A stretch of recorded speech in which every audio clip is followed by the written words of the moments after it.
చెప్పండి మేడం. మీ వైఫ్ చనిపోయే ముందు నగలు కొనడం లాంటివి ఏమైనా చేసిందా? నగలా? లేదు మేడం, నాకు తెలిసైతే ఏమీ కొనలేదు మేడం. ఏమైంది మేడం, ఎందుకలా అడిగారు? మీ వైఫ్ లాగా ఇంకో ఇద్దరు అనుమానాస్పదంగా చనిపోయారు కదండి. ఆ ఇద్దరు చనిపోయే ముందు నగలు కొన్నారని తెలిసింది. సో లక్ష్మి గారు కూడా కొన్నారా అని. ఏమో మేడం, నాతో నగలు కొందామని అడుగుతూ ఉండేది. కానీ నా పరిస్థితి, ఇంటి పరిస్థితి చూసి ఆగిపోయింది మేడం. ఓకే, లక్ష్మి సూసైడ్ చేసుకున్న రోజు ఏం జరిగిందండి? నైట్ ఎక్కువగా తాగడం వల్ల లక్ష్మి చనిపోయిందని చెప్పే వరకు నేను లేవలేదు సార్. పొద్దున్నుంచి మా అబ్బాయి లక్ష్మిని చూశాడు సార్. ఆ, అమ్మ నిద్ర లేచినప్పటి నుంచి ఏం చేసింది బాబు? మార్నింగ్ లేచి స్వామికి ప్రసాదం చేసింది.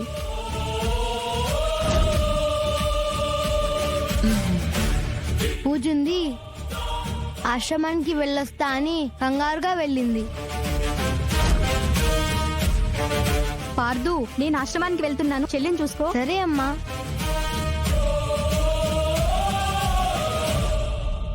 మళ్ళీ ఇంటికి భయంగా వచ్చింది.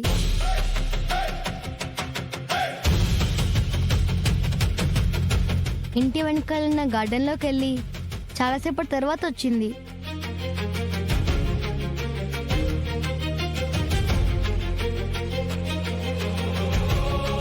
గార్డెన్లో నుంచి వచ్చాక రూమ్లోనే ఉంది.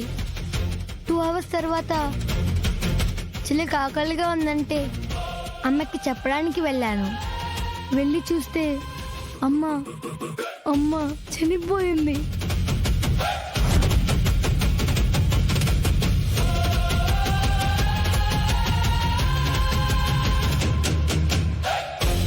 సార్, మేము వెళ్ళి గార్డెన్ చూడొచ్చా? సరే మేడం. పార్దు, నువ్వు చెల్లితో ఇక్కడే ఉండు. రండి మేడం, చూపిస్తాను.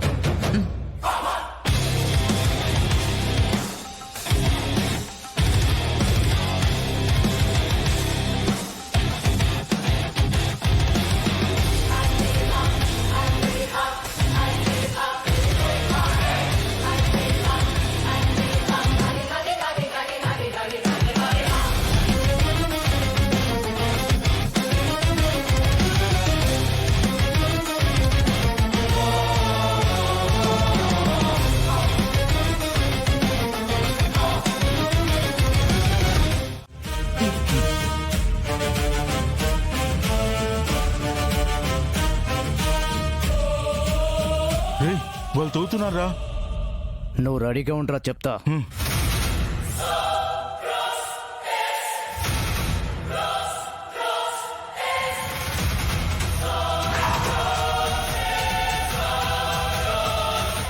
మూట కూడా దొరికిందిరా. రా, చెప్తా. జడి, ఏదో ఉంది. బయటికి తీ.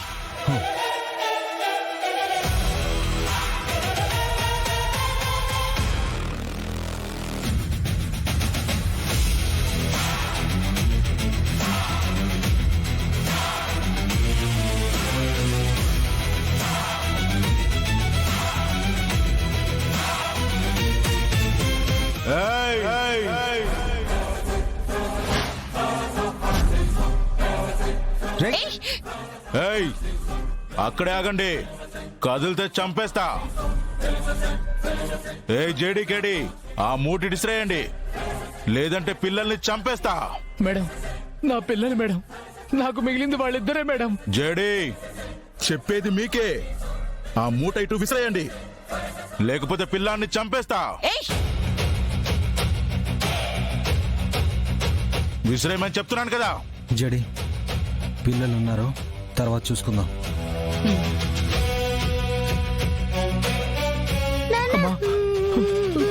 కదిలితే వీడిని చంపేస్తా.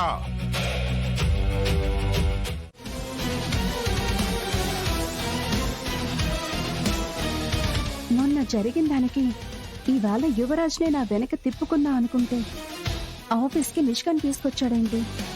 సరేలే, ఎలాగో మనకు కావాల్సింది కూడా వాళ్ళిద్దరిని విడగొట్టడమే కదా. ఇంకోసారి నిష్కా ఆఫీస్లోకి అడుగు పెట్టకుండా చేస్తాను. ఆగు యువరాజ్. ఆ దొంగ మొహంది నువ్వు ఎప్పుడెప్పుడు వస్తావా అని ఎదురు చూసుకుంటూ నీ క్యాబిన్ ముందే కూర్చుంది. అది తన డెస్క్ నిషి. అక్కడ కాకుండా ఇంకెక్కడ ఉంటుంది? చూడు, గుడ్ల గుబలాగా నిన్నెలా చూస్తుందో. తను నా కోసం పనిచేస్తుంది. నేనొస్తే నన్ను చూడకుండా వేరే ఎవరినైనా ఎందుకు చూస్తుంది? ఇదిగో, నువ్వు మళ్ళీ దానికి సపోర్ట్ చేస్తున్నావు. నేను ఊరుకొని చెప్తున్నా. నేను సపోర్ట్. సరే వదిలే, నీ ఇష్టం వచ్చినట్టు మనసులో తిట్టుకో. నాతో చెప్పి తిట్టు కానీ ఆఫీసులో మాత్రం గొడవ చేయకు. సోని నీకు దూరంగా ఉంటే నాకు గొడవ చేసే అవసరమే రాదు కదా. కాబట్టి ఇక్కడ గొడవ జరగకూడదు అనుకుంటే నువ్వు వెళ్ళి ఈ విషయం దానికి చెప్పు. నాకు మీటింగ్కి టైం అవుతుంది. నువ్వు క్యాంటీన్లోకి వెళ్ళి కాఫీ తాగి నచ్చిన చోట కూర్చో, సరేనా? అలాగే. Good morning sir. Morning Sony, come to my cabin. Okay sir.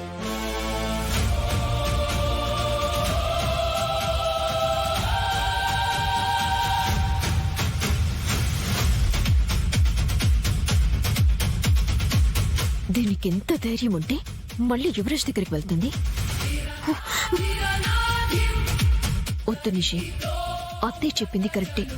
ప్రతి చిన్నదానికి నేను గొడవ పట్టడం స్టార్ట్ చేస్తే యువరాజ్ దానికి ఇంకా దగ్గరైపోతాడు. నిషి కూల్. అది ఎక్స్ట్రా చేస్తే అప్పుడు వింటారు.